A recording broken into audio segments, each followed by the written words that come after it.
Hello दोस्तों, नमस्कार। मैं वृषभ कुमार। आप सभी का हमारे यूट्यूब चैनल हेलो एजुकेटर्स पे हार्दिक स्वागत है। जैसा कि हम साइकोलॉजी पढ़ रहे हैं, साइकोलॉजी में हम लोगों ने लर्निंग चैप्टर की शुरुआत की थी, जो पहला पार्ट था। आज उसके आगे का हम लोग लर्निंग कर्व पढ़ेंगे, मतलब शिक्षण वक्र। तो आज इस पर हम लोग विस्तृत चर्चा करेंगे। और यदि आप इस चैनल पर पहली बार आए हैं तो वीडियो को अंत तक देखें।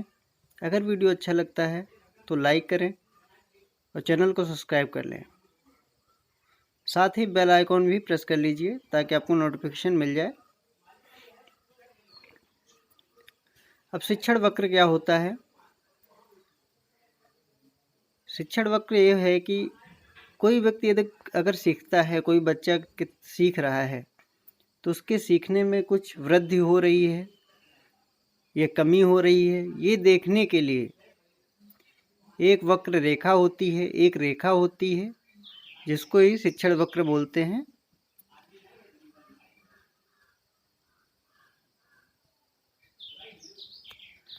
और शिक्षण वक्र दूसरे संदर्भ में कह सकते हैं कि ऐसा वक्र होता है जो सीखने की मात्रा, अर्थात हमने कितना सीखा है और कितना हमने उस सीखने के लिए हमने प्रयास किया है, प्रैक्टिस की है या ट्रायल किया है, इन दोनों के बीच में एक संबंध को प्रदर्शित करता है।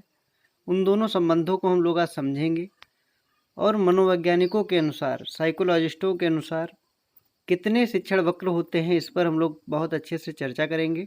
और कौन सा शिक्षण वक्र क्या प्रदर्शित करता है, इन सब चीज़ों पे हम आज बात करेंगे। तो चलिए शुरू करते हैं। देखते हैं कि मनोवैज्ञानिकों ने कितने शिक्षण वक्र दिए हैं, लर्निंग कर्व दिए हैं।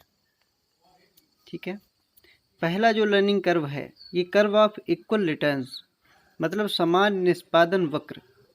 इसको लाइनियर एक्सेलरेशन कर्व भी बोलते हैं, रेखीय त्वरण वक्र। दूसरा है कर्व ऑफ इंक्रीजिंग रिटर्न,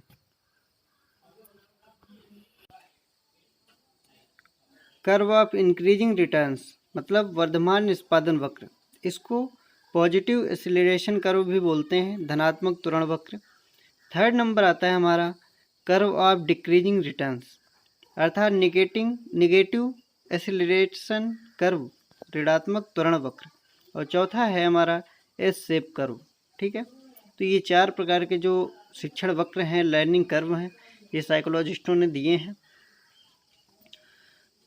अब हम जानेंगे कि इसमें क्या होता है।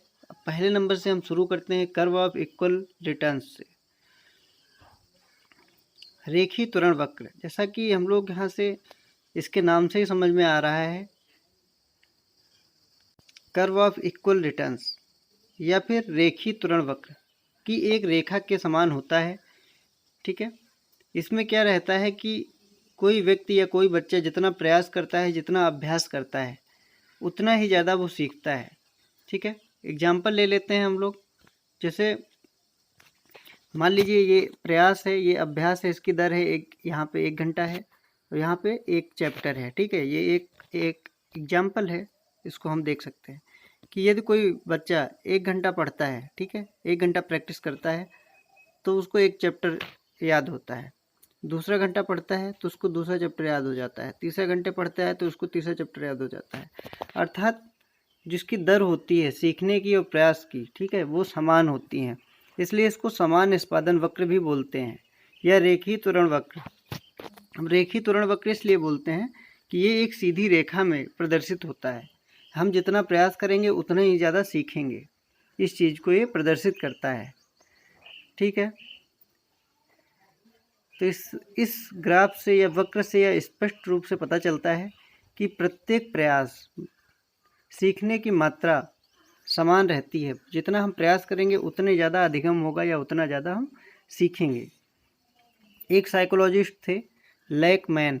ठीक है, इन्होंने एक अध्ययन किया था जिसमें पता इनको चला कि चूहों पर इनका अध्ययन था। 4 दिन तक चूहों को इन्होंने देखा, ऑब्जर्व किया। उन्होंने देखा कि जो उनमें सीखने की मात्रा थी वो लगभग सेम थी, जितना प्रयास कर रहे थे उतना ज़्यादा सीख रहे थे। तो उस पर भी हम लोग कभी चर्चा करेंगे। आज जो हम वक्र पे देखते हैं। तो उम्मीद है कि ये पहला वक्र समझ में आया होगा आपको कि कर्व ऑफ इक्वल रिटर्न्स या समान निष्पादन वक्र, अर्थात जितना प्रयास करेंगे उतना ही ज़्यादा हम सीखेंगे। ठीक है, ये दोनों की मात्रा समान रहती है। अब आगे चलते हैं दूसरे नंबर पे, कर्व ऑफ इंक्रीजिंग रिटर्न्स मतलब वर्धमान निष्पादन वक्र या धनात्मक त्वरण वक्र।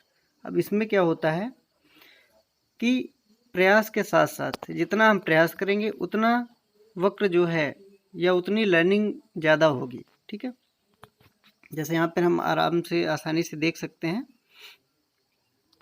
कि पहले जो है प्रयास करना पड़ रहा है किसी कार्य के लिए। ठीक है, उसके बाद पहले लर्निंग जो है वो स्लो हो रही है, लेकिन बाद के चरणों में लर्निंग जो है तेज़ी से होती है। तो यहाँ पे क्या है, धनात्मक त्वरण वक्र है, अर्थात हम प्रयास के साथ साथ हमारी लर्निंग काफ़ी तेज़ी से बढ़ रही है, हम ज़्यादा सीख रहे हैं। ठीक है, तो कह सकते हैं कि शुरुआती दौर में या प्रारंभ के प्रयासों में जो है सीखने की गति जो होती है वो धीमी होती है, और फिर उसके बाद के प्रयासों में उसकी गति तीव्र हो जाती है। ठीक है, अब इस तरह का शिक्षण वक्र कब बनता है, ये भी एक एग्जाम्पल लेके हम समझ सकते हैं। मान लीजिए कोई विद्यार्थी को कोई कठिन पाठ जो है वो याद करने के लिए हम लोग दे देते हैं, या कोई कठिन समस्या होती है उसको सॉल्व करने के लिए दे देते हैं। ठीक है, तो क्या होता है कि शुरुआती दौर में सीखने की जो गति होती है वो धीमी होती है, क्योंकि बच्चा जो होता है समझता है पाठ को कि क्या पूछ रहा है, ठीक है, क्या कहना चाह रहा है। फिर उसके बाद में वो जब समझ जाता है उसके बाद में आसानी लगती है और वो बहुत अच्छे से अपना कार्य कर लेता है, पाठ को समझ लेता है। ठीक है, तो इसीलिए बाद का जो वक्र है वो तेज़ी से बढ़ता है। अब आशा है आपको ये भी समझ में आ गया होगा कि टाइम के अनुसार जो है ये काफ़ी तेज़ी से हम सीखते हैं, प्रैक्टिस के अनुसार काफ़ी तेज़ी से सीखते हैं। अब हम आगे चलते हैं थर्ड नंबर पे कि कर्व ऑफ डिक्रीजिंग रिटर्न्स। जैसा कि इसके भी नाम से ही मतलब पता चल रहा है कि डिक्रीजिंग रिटर्न्स अर्थात कि कमी हो रही है, क्षति हो रही है। ठीक है, प्रयास के साथ साथ सीखने की मात्रा जो होती है उसमें कमी हो रही है, ये प्रदर्शित कर रहा है। तो यहाँ पर क्या हमें दिख रहा है कि तो इसमें प्रयास के हिसाब से जो है रिस्पॉन्स या कह सकते हैं या अधिगम की मात्रा अर्थात हम सीखने की दर होती है वो घटती चली जाती है। ठीक है, इसलिए ऋणात्मक त्वरण है, ये डिक्रीजिंग रिटर्न्स है। ठीक है, इसको कैसे समझेंगे, सीखने के क्षेत्र में जितने भी प्रयोग किए गए हैं, ठीक है, उनके आंकड़ों डाटा के आधार पर बनने वाले वक्र में यह सामान्य वक्र है, या कह सकते हैं इसको लोकप्रिय वक्र है। अर्थात ये वक्र काफ़ी देखा जाता है जितने भी प्रयोग किए गए हैं अभी तक। ठीक है, इससे ये पता चलता है कि प्रारंभ के दौर में प्रयासों में सीखने की गति जो होती है वो तीव्र होती है। जैसे हम यहाँ पे शुरुआत में देख सकते हैं कि तीव्रता से व्यक्ति सीखता है। ठीक है, परंतु बाद में प्रयासों में यह गति धीमी हो जाती है। क्यों धीमी हो जाती है? क्योंकि जो प्रयोग जो होता है या सब्जेक्ट जो होता है जो कार्य कर रहा है, ठीक है, उसके परफॉर्मेंस जो है वो उच्चतम शिखर पे पहुंच जाता है या उसके करीब होता है, अर्थात हमारा कार्य पूर्ण होने लगता है या पूर्ण होने की बहुत संभावना होती है।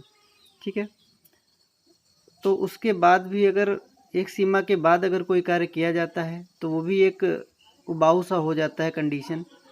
तो वैसी परिस्थिति में जो है ये ग्राफ बन जाता है और इसमें कोई वृद्धि नहीं होती है। और कभी कभी क्या होता है कि कब थकान हो जाती है, ठीक है, या अनिच्छा हो जाती है किसी कार्य को करने में, कि ज़्यादा देर तक हम लोग कोई कार्य कर रहे हैं तो फिर अनिच्छा हो जाती है। तो वो क्या होता है, धीरे धीरे उधर हमारी रुचि जो है वो कम होने लगती है, वो कार्य जो है सही तरीके से हम नहीं करते हैं, तो वहाँ पर अधिगम की मात्रा जो है कम होती चली जाती है। इसीलिए इसको ऋणात्मक त्वरण वक्र या फिर कर्व ऑफ डिक्रीजिंग रिटर्न्स भी कहते हैं। ठीक है, तो चौथा नंबर हम देखते हैं, तो चलते हैं चौथे नंबर पे। ये है S shape curve. S shape curve से समझ में आ रहा है कि एस आकार का होगा। तो यहाँ पर आप लोग देख सकते हैं ये एस आकार का है। ठीक है, इसमें इसको ये भी कह सकते हैं कि ये दो ग्राफों का जो हमने ऊपर देखा है, इंक्रीजिंग वाला और डिक्रीजिंग वाला, दोनों का मिक्सचर कह सकते हैं। ठीक है, शुरुआत में क्या होता है, जो बच्चा होता है उसके सीखने की गति जो है वो तेज़ होती है। ठीक है, लेकिन बाद में जो है धीमे होने लगती है। तो ये दो ग्राफों का मिक्सचर कह सकते हैं इसको, और एस शेप ग्राफ तो है ही है। ठीक है, तो इसको दो नामों से हम जान सकते हैं। इसमें क्या देखने के लिए मिल रहा है कि इस तरह के शिक्षण वक्र में सीखने की गति जो है या दर शुरुआत में जो है धीमी होती है और बाद के प्रयासों में जो है तीव्र हो जाती है, और अंत में, लास्ट में अर्थात अंत में फिर से धीमी हो जाती है। तो मतलब शुरुआत में धीमी है अधिगम की मात्रा, मतलब कम सीख रहा है बच्चा, फिर तेज़ी से सीखने लगा है, फिर धीमी हो गई है। तो उसमें मतलब कम ज़्यादा जो है वो होती रहती है। ठीक है, अधिगम जो है वो कम ज़्यादा होता रहता है। और इसमें हम लोग क्या देख रहे हैं कि एक एग्जाम्पल ले लेते हैं कि अगर किसी छात्र को एक ऐसा नया पाठ सीखने के लिए दिया जाता है, ठीक है, कि जिससे वह मतलब पहले से उस चीज़ को नहीं जानता है, नहीं पढ़ा हुआ है, और पूरा जो लेसन है उसका वो डिफ़िकल्ट है, समान रूप से जो है वो कठिन है। ठीक है, तो उससे जो वक्र बनता है ये वो इस शेप का वक्र होता है। ठीक है, अर्थात शुरुआत में बच्चा पढ़ता है तो उसको बहुत आसानी से आराम से समझता है, फिर जब वो कुछ एक दो कह सकते हैं पैटर्न समझ जाता है तो उसको बीच में जो है रफ्तार देखने के लिए मिलती है, अधिगम की मात्रा अर्थात अधिक देखने के लिए मिलती है। लेकिन फिर वो जो दूसरी थ्योरी पे जाता है तो उसमें फिर से कमी देखने के लिए मिलती है, प्रयास अधिक करना पड़ता है, अधिगम में कमी देखने के लिए मिलती है। तो इस तरीके से जो वक्र बनता है वो इस शेप का वक्र हो जाता है। ठीक है, तो उम्मीद है ये चीज़ आपको समझ आ गई होगी। तो 4 हैं हमारे वक्र। ठीक है, इसको एक बार फिर से हम लोग दोहरा लेते हैं, रिपीट कर लेते हैं। तो कौन कौन से कर्व हैं? पहला है हमारा कर्व ऑफ इक्वल रिटर्न्स, दूसरा है हमारा कर्व ऑफ इंक्रीजिंग रिटर्न्स, तीसरा है हमारा कर्व ऑफ डिक्रीजिंग रिटर्न्स, चौथा है हमारा एस शेप कर्व। तो ये 4 कर्व हैं। एग्जाम में ही पूछ देता है कि कौन सा कर्व जो है इसमें से नहीं दिया गया है, लर्निंग कर्व कौन सा नहीं है। ठीक है, तो ये चारों कर्व आपको पता होने चाहिए, और इसका शेप जो आकार जो बनता है ये भी आपको पता होना चाहिए। एग्जाम में जो है ऐसे ही चित्र दे देता है क्वेश्चन के सामने कि ये कौन सा कर्व है या किस इसका नाम क्या है। ठीक है, तो वहाँ पर हमें ये चीज़ समझ में अगर आएगी तभी हम क्वेश्चंस कर पाएंगे। तो देखते हैं कि कर्व ऑफ इक्वल रिटर्न्स क्या है, अर्थात जितना हम प्रयास करेंगे उतनी अधिक मात्रा हम सीखेंगे, सीखने की मात्रा उतनी अधिक होगी। ठीक है, इसलिए ये एक लाइनियर कर्व भी बोलते हैं उसको, रेखी त्वरण वक्र भी बोलते हैं। सेकंड नंबर चलते हैं, कर्व ऑफ इंक्रीजिंग रिटर्न्स, अर्थात कि बढ़ता चला जाता है, हम जितना प्रैक्टिस करेंगे उतनी ज़्यादा लर्निंग हमारी बढ़ेगी, उतना ज़्यादा अधिगम होगा। इसलिए जो कर्व है इसका ऊपर साइड में बढ़ा हुआ है, क्योंकि हमारा जो लर्निंग अमाउंट है वो ऊपर साइड में है, और प्रैक्टिस है जो नीचे वाली रेखा है वो प्रैक्टिस को प्रदर्शित कर रही है, अर्थात हम कितना मेहनत कर रहे हैं। ठीक है, थर्ड नंबर पे चलते हैं हम, कर्व ऑफ डिक्रीजिंग रिटर्न्स, अर्थात ऋणात्मक त्वरण वक्र। इसमें पता चल रहा है हमें कि कोई चीज़ घट रही है, अधिगम की मात्रा घट रही है, अर्थात जब हम कोई कार्य करते हैं वो कार्य लगभग पूरा होने लगता है या फिर लास्ट में आते आते हमें थकान लगने लगती है, उबाऊ होने लगता है, तो उस वजह से जो होता है अधिगम की जो मात्रा होती है वो कम होने लगती है प्रयास के साथ साथ। ठीक है, तो इसीलिए इसमें जो है ये ऋणात्मक त्वरण वक्र है, डिक्रीजिंग रिटर्न्स है, मतलब कि अधिगम मात्रा घटने लगती है। हम आगे चलते हैं। एस शेप कर्व में क्या है कि ये दो पॉजिटिव और नेगेटिव दोनों का जो है मिक्सचर कह सकते हैं। ठीक है, इसमें क्या होता है शुरुआती दौर में कम देखने के लिए मिलता है, अधिगम की मात्रा जो है वो कम होती है, बीच में बढ़ जाती है, फिर कम हो जाती है, फिर बढ़ जाती है। ठीक है, तो ये ऐसी मतलब घूमता हुआ चलता है। तो आशा है आपको ये समझ में आ गया होगा। मित्रों, अगर ये वीडियो पसंद आया हो उसको लाइक करिए, शेयर करिए, कमेंट बॉक्स में कमेंट करिए, और हमें आप फेसबुक पर फिर ज्वाइन कर सकते हैं, हेलो एजुकेटर सर्च करिएगा, और हमारे टेलीग्राम ग्रुप से भी ज्वाइन हो सकते हैं। ठीक है, थैंक यू, मिलते हैं नेक्स्ट वीडियो में। Thank you.